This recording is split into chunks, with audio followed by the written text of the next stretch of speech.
بسم الله الرحمن الرحيم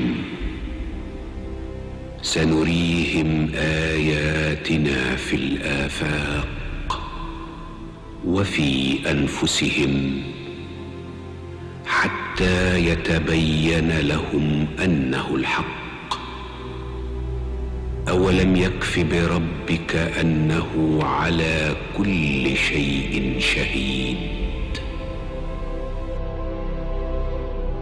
Au nom d'Allah, le tout miséricordieux, le très miséricordieux. Nous leur montrerons nos signes dans l'univers et en eux-mêmes, jusqu'à ce qu'il leur devienne évident que c'est cela le Coran, la vérité. Ne suffit-il pas que ton Seigneur soit témoin de toutes choses? Ils sont dans le doute, n'est-ce pas, au sujet de la rencontre de leur Seigneur?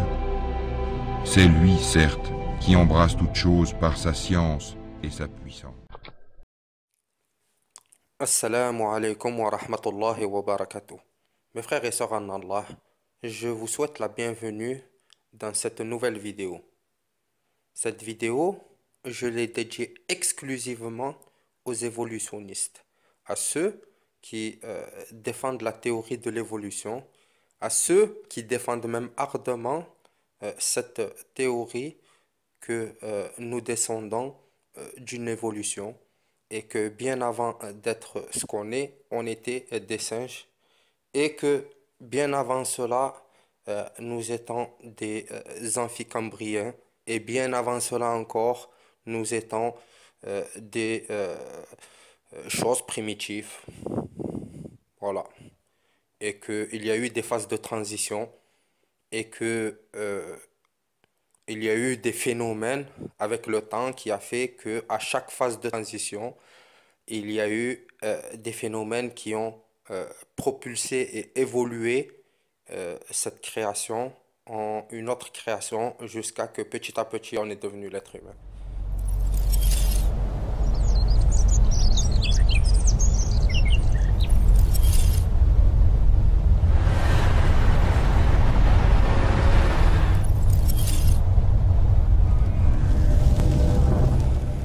Il faut savoir, mes chers évolutionnistes, que cette pensée d'évolution, elle a surgi bien avant vous, bien avant l'époque des philosophes, l'époque des Lumières, la Renaissance et tout ça. Parce qu'elle existait déjà, et les Grecs avaient déjà cette notion d'évolution. Donc, vous qui pensez être des champions, avoir innové, avoir trouvé philosophiquement et matériellement des choses, ben franchement, vous êtes en retard. Vous êtes même très en retard. Pourquoi? Parce que déjà les Grecs, qui étaient bien plus avancés que vous dans la philosophie, ont émis cette hypothèse, d'une. Et de deux, il y a eu des contre-thèses qui ont fait, dans les observations justement scientifiques et philosophiques, il y a eu des contre-thèses qui ont cassé justement cette théorie qui a été avancée. Donc voilà. Donc maintenant, si vous n'avez pas encore eu cette contre-thèse qui a cassé votre théorie de l'évolution, eh ben, sachez que vous êtes en retard. D'accord? Parce que les Grecs, ça y est, c'est une histoire réglée pour eux tout ça. Sachez que nous, cette contre-thèse, on l'a déjà il y a plus de 14 siècles. Déjà plus de 14 siècles, Allah Ta'ala wa Tabaraka dit dans le Coran, que c'est lui qui a créé l'homme d'une forme parfaite. D'accord? Et aujourd'hui, quand nous mesurons les proportions du corps et que nous voyons les proportions du corps, les courbures et les reliefs, nous nous rendons compte vraiment que le corps, il est fait proportionnellement d'une forme parfaite. Écoutez l'exemple d'un frère qui est biologiste à l'université de Montpellier, un frère musulman qui, justement, dans une conférence, donnait des arguments contre la théorie de l'évolution. Mais logiquement, le hasard, en général, il agit à l'aveuglette. Quand on dit au hasard, c'est au pif. Si par exemple, moi je tape au hasard en fermant les yeux sur le clavier de mon ordinateur, est-ce que j'arriverai à écrire une phrase avec un sujet verbe complément? C'est pas vrai. Au hasard, on fait toujours n'importe quoi. On sait très bien qu'au hasard, Le hasard, on va pas créer de la perfection. Pour créer de la perfection et en plus de la perfection sur de la perfection, il faut un esprit pensant derrière tout ça. C'est comme l'exemple que je donne dans le livre.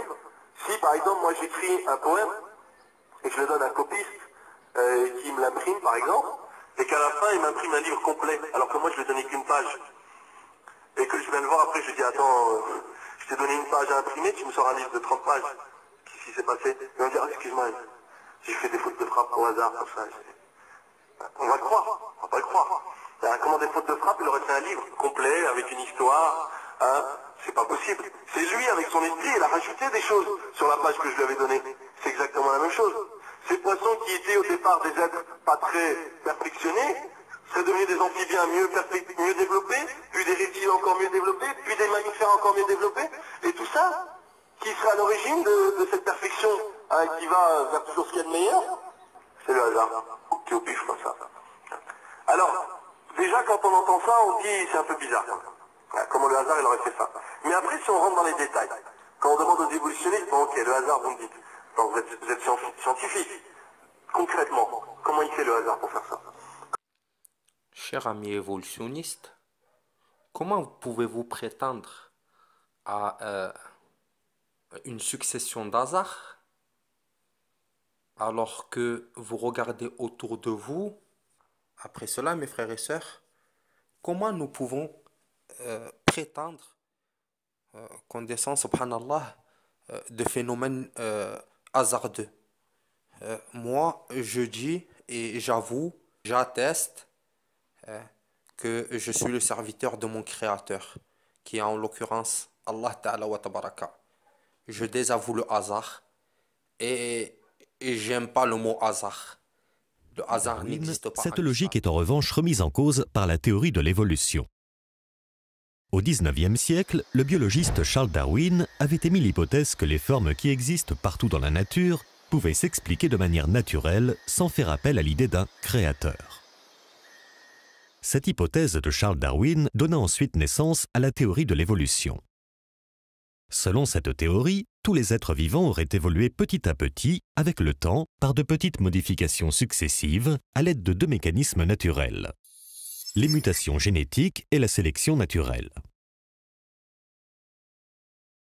Aucun créateur ne serait donc à l'origine des espèces vivantes, car ces deux mécanismes auraient le pouvoir de faire évoluer une espèce vers une autre. Alors, est-ce raisonnable de penser cela? La sélection naturelle est un processus simple qui stipule que les êtres vivants qui s'adaptent le mieux aux conditions naturelles de leur environnement vaincront et survivront, tandis que ceux qui n'y arrivent pas disparaîtront. Autrement dit, selon la théorie de l'évolution, la nature sélectionne naturellement les espèces les plus adaptées à leur environnement pour les faire survivre et sélectionne naturellement les espèces les moins adaptées à leur environnement pour les faire disparaître. Par exemple, si une gazelle court plus vite qu'une autre, elle échappera plus facilement à un guépard et aura plus de possibilités de survivre car elle aura été plus adaptée à son environnement. C'est ce qu'on appelle la survie du plus apte. Néanmoins, au fil du temps, il restera seulement des gazelles qui courent plus vite et aucune nouvelle espèce n'apparaîtra. Car le fait que des gazelles qui courent plus vite que d'autres survivent parce qu'elles sont plus adaptées à leur environnement ne va pas les faire évoluer vers une autre espèce. Conscient de cela, Darwin avoua lui-même dans une lettre que la sélection naturelle toute seule n'avait aucun pouvoir de faire évoluer une espèce vers une autre. Darwin lui-même, dans une lettre conservée à la Bibliothèque nationale d'Angleterre à Londres, une lettre dont je possède d'ailleurs une photocopie, Darwin a déclaré très clairement qu'il était conscient d'avoir échoué à expliquer l'évolution. Je cite Darwin. « Je crois en la sélection naturelle, non pas parce que je suis capable de prouver dans tous les cas qu'elle a changé une espèce en une autre, mais parce qu'elle regroupe et explique bien, selon moi, dit Darwin, une multitude de faits dans la classification, l'embryologie, la morphologie, les organes rudimentaires, la succession géologique et la distribution. » Fin de citation.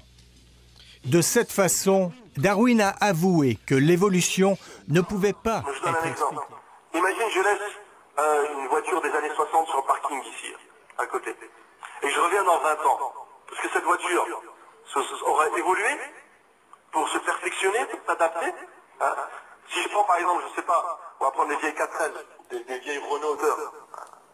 Un autre exemple.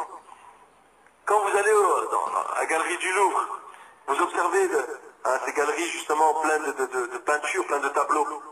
Eh bien, tout le monde est ébloui devant les beaux paysages qu'on a dessinés, ou quand on a dessiné par exemple comme Léonard de Vinci avec Mona Lisa, la Joconde. Tout le monde est ébloui de voir le tableau de Mona Lisa. Oh, les gens ils viennent du monde entier. Regardez ce tableau, la perfection. Quand vous vous déplacez, on dirait qu'elle vous suit du regard. Regardez les ombres, son visage et tout. Les gens ils payent, ils sont éblouis. Et quand on demande combien il coûte ce tableau, il n'a pas de prix. Inestimable, inestimable. Hein? Mais pourtant, la femme peut-être qui est en train de présenter le tableau à ces gens qui sont venus du Japon, qui sont venus d'Australie, qui sont venus du Canada, elle n'est pas plus parfaite que Mona Lisa. Elle aussi, elle a des yeux et que quand tu bouges là-dessus, du regard. En tout cas, mes frères et sœurs, je vous souhaite la paix, qu'Allah nous guide, qu'Allah nous assiste, qu'Allah nous honore, qu'Allah nous mette à l'abri de tout mal et qu'Allah nous mette à l'abri de nous-mêmes déjà. En tout cas, je vous souhaite la paix, mes frères et sœurs en Allah, et je vous dis assalamu alaikum wa rahmatullahi wa barakatuh.